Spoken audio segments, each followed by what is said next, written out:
All right, so today is Sunday. We are in the calm before the storm. There's predicting in a couple hours it'll be 34 knots, gusting, like 15 sustained, 34 knots gusting. So I just came out here to check the dock lines and see how we're doing. So I'm happy with this side. Got a nice long spring line here. Nice long spring line here. And I'm going to reuse this long one for a spring line on the other side. So I got us a little bit closer. I might need to adjust this too because we don't want to be too close to slam into the dock. But over here, I don't really have a spring line. So I think what I'm going to do is take the long one that was coiled up over there and run it from here to there. That'll give me a nice long spring line. This one's okay. He's okay. I might maybe, if he's long enough, I might send him back here. But yeah. Also something that's weird, we've got a lot of seagulls out here on the canal lately. Like, we didn't really see them all summer. But I figure they're animals. They're either having sex or wanting to eat something, right? There's got to be food around. Maybe like migrating fish or baby fish. I've always heard the term. Listen to that. Sounds like we're at the ocean. Fall Chinook. Maybe they're snacking on fall Chinook. I don't know. But whatever they're doing, they're out here all day, hanging out, loving it. Yeah, but look how calm it is right now. Time to get some lines in. All right, I'll check in when I've got this hooked up. Okay, Brizzo came out to help. Oh, she's done. All right, so this is what I've done. So I took this one off that was going from here to here. And I took the long one from over there and put it here. And it was so long that I could go down to the cleat, tie it off, run it back, and tie it off again here. I figured that's 2 is better than 1, and it's better than just having it coiled up on the dock here. So why not? So I'm not using this cleat, and we have this stern cleat tied off back here. And so what I did was the one that was connected here that was going up to the midship cleat, I moved to here to do the stern on the starboard side. So I feel much better about this. We've got bow line, forward and aft spring lines to keep the boat from this way. This keeps the boat from swinging side to side. This one's under pressure right now because the wind is coming from that way. And then I got one spring line there to keep the boat from coming back, and my bow line up there. It would be nice to have another line. So you see how if I had another one here to here, that would give me a nice triangle. But I'm out of dock lines. I don't have another one to do that. So that'll be a future goal. Or maybe I just repurpose. So that one up there, the bow line's not a dock line. That's like an old halyard or sheet or something. But I don't really have anything that short.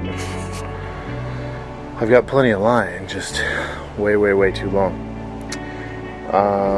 Yeah, so I'm feeling good about this. So another thing that I like to do, and I recommend doing, is give the boat a push. So come back here, and I'm just gonna grab onto the stern here and just push it forward, and then kind of see what happens. So I pushed it forward, those two lines tightened up. It's coming back, so that spring line's tightening up. So now, let's push it kind of back and over. See what happens. Is it gonna hit over there? No, like that's pretty good. Push it over as far as I can over there. Nope, not going anywhere. So I'll do the same over here too. Kind of don't fall in, but grab here and kind of push the boat forward if I can. The wind is really picking up again. And then just watch what happens. So as it settles in,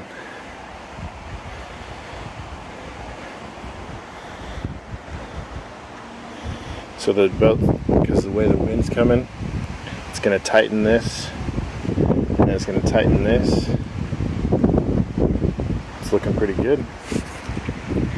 Still have plenty of clearance here. Spring line back here is doing its job.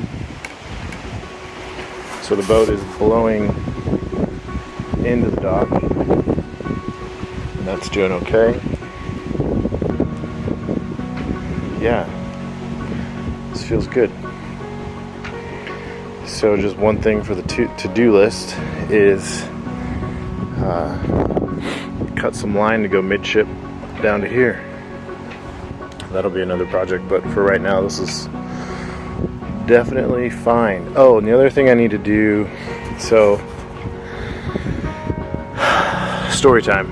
In Cape Town, South Africa, in the marina, Royal Cape Yacht Club, there was a boat, a cruiser boat, and they must have went, I don't know, on a safari or out of town for a while, and their head sail was furled, but the wind picked up, and eventually it picked up so much that it was able to unfurl the head sail, but of course it's not going to unfurl it all the way, so it was probably like unfurled maybe like about out here, and then the wind just caught that and just shredded it to pieces. And I noticed that ours was getting a little bit unwrapped, unfurled. So I'm gonna go tug on the furling lines over here and bring that in, because we definitely don't want that to happen to us. So remember to secure your furling sails. I'm not a fan of putting sail ties on there, because if you are in an emergency and you need to get it down, the sail tie can get in the way. And especially if you have like that much sail sticking out, the sail tie could be buried up in there. It'd be really hard to find. So I just like using the sheet lines and the furling line to make sure that that's nice and snug and tight. All right, let's do that next. All right, so I think, well, now I understand the problem, why it came a little bit unfurled. So notice over here, look at our hardware. Okay, notice over here, do you see anything missing? Let's do that again. Here, hardware. Here, hardware. Our winch. So this was leaking into the quarter berth onto my poor niece. So I took this, Devin and I actually took this off. The holes are just plugged right now with some butyl tape. And I haven't gotten around to actually putting that winch on. So what happened was, because I don't have a winch here, this sheet line on the starboard side didn't have anything to kind of help tighten it down. So I just run it through the block, run it through this chalk stopper. I don't know. This it compresses the line as you feed it through, and then I just tied the line off tight to this cleat back here. So it's really tight now, which is good. But future project number 2, got to get that winch back on. One thing I noticed is when I do tighten it up, see how the line is rubbing on the cabin top there? That is a great source of chafe not necessarily for the line, but for the gel coat. Definitely want to keep that off the gel coat. So we have these two cars up here, so I'm going to run it back, and that'll hold it back a little bit. So let's go do that. Alright, so the way these cars work is there's a little spring-loaded pin that's here. You can just kind of lift it up, and then it'll slide. And then you can drop it into these holes, and it'll stay put. So the idea is we want to keep this off the side of the boat here. So we'll just bring our car back.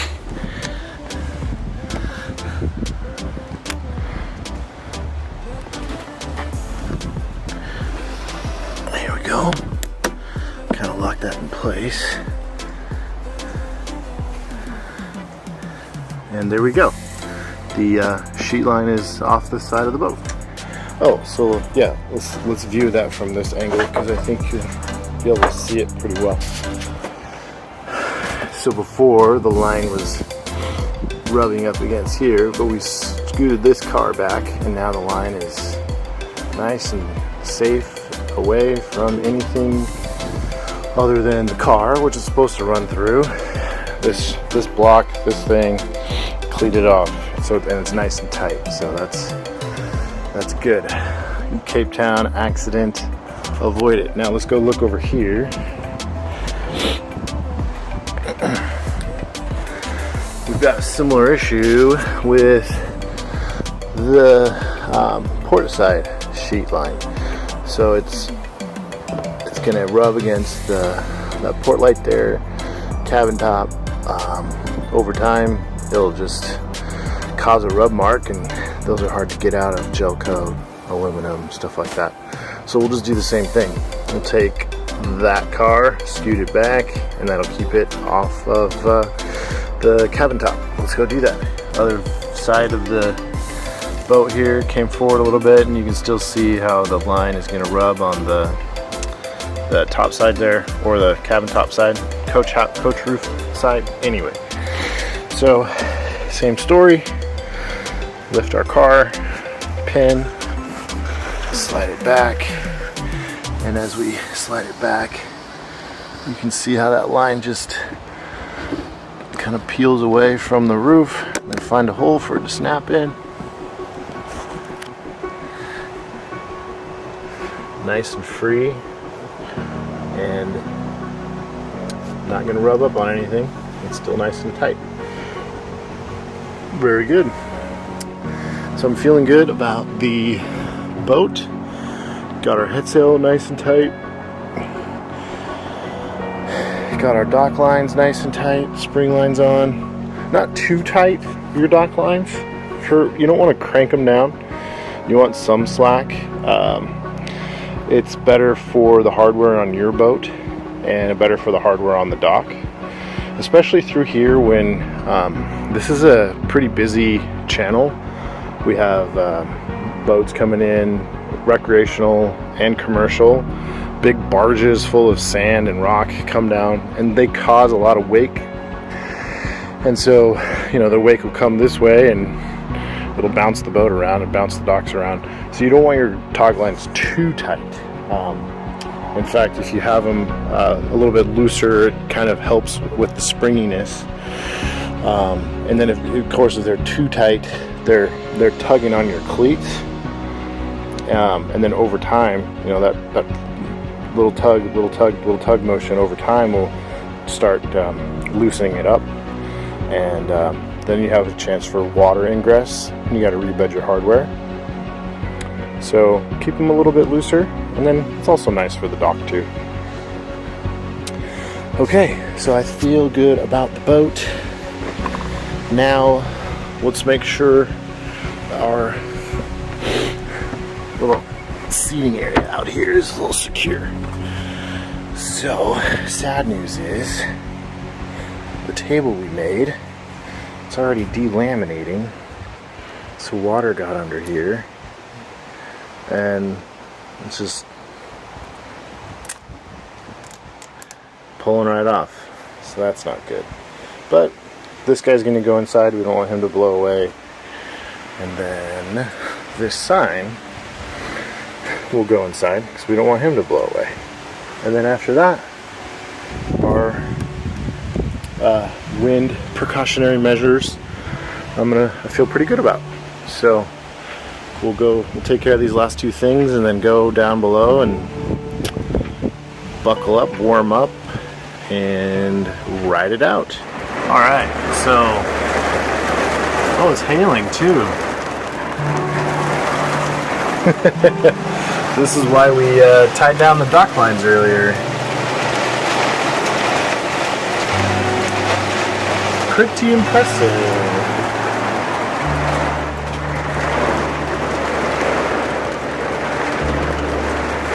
Hard to see, but it's blowing good.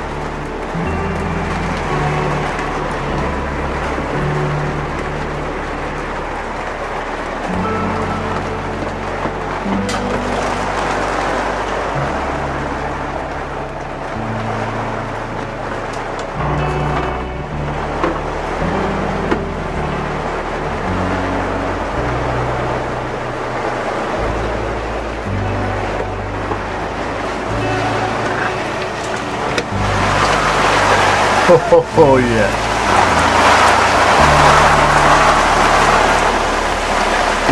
We'll keep that shut.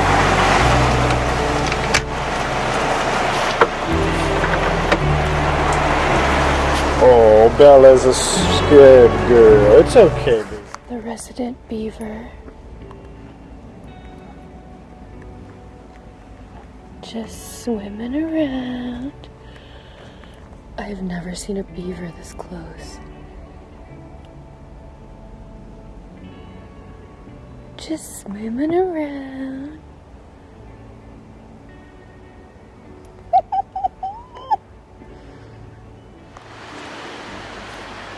Okay. I think I see the beaver. It's right there. Let's go see. I mean, today's Halloween. Watch this.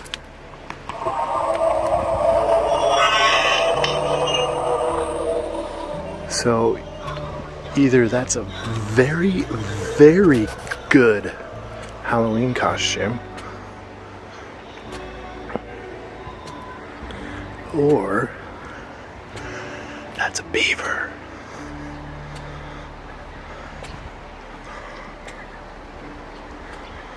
Can't really tell. Costumes are so good. Ooh, that's not a beaver, is it? It's an otter or a nutria.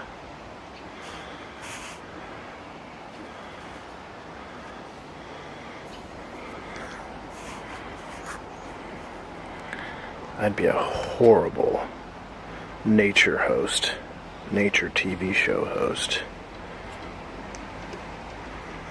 Here we have an unknown creature in its natural habitat.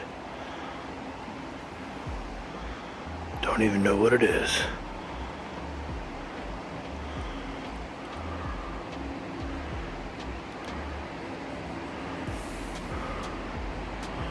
It's pretty cute though.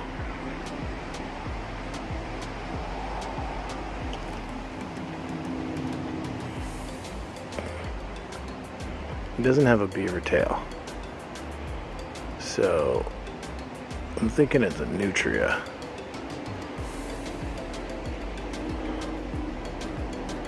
Or a river otter? Seems too fat to be a river otter. Just chewing on something.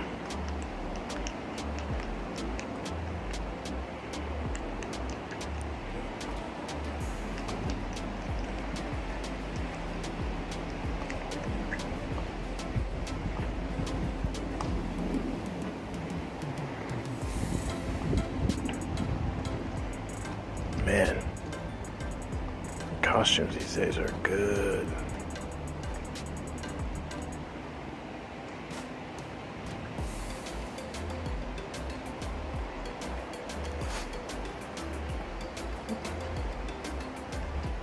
Okay, whatever it is, leave it alone. Trick or treat. It says Boo Boat. Boo Boat. It's cute. Happy Halloween. Boo Boo, say happy Halloween. Happy Halloween. Hey. Hey. Tell Grandma and Grandpa and Nana and Papa happy Halloween.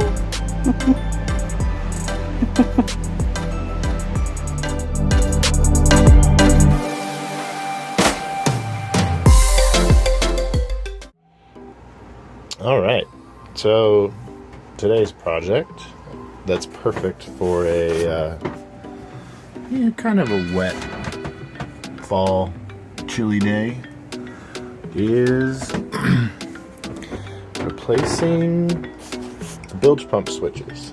So babe, what are we doing? We're gonna test to see if the hot water works. So I have to turn it to hot? We'll turn it on first. It is on. Yeah, now turn it to hot. Or blue. Turn it to hot. Does it get hot water? Yep. Is hot water? Warm so far. Means it'll probably be hot at some point. Wait, let me see that face.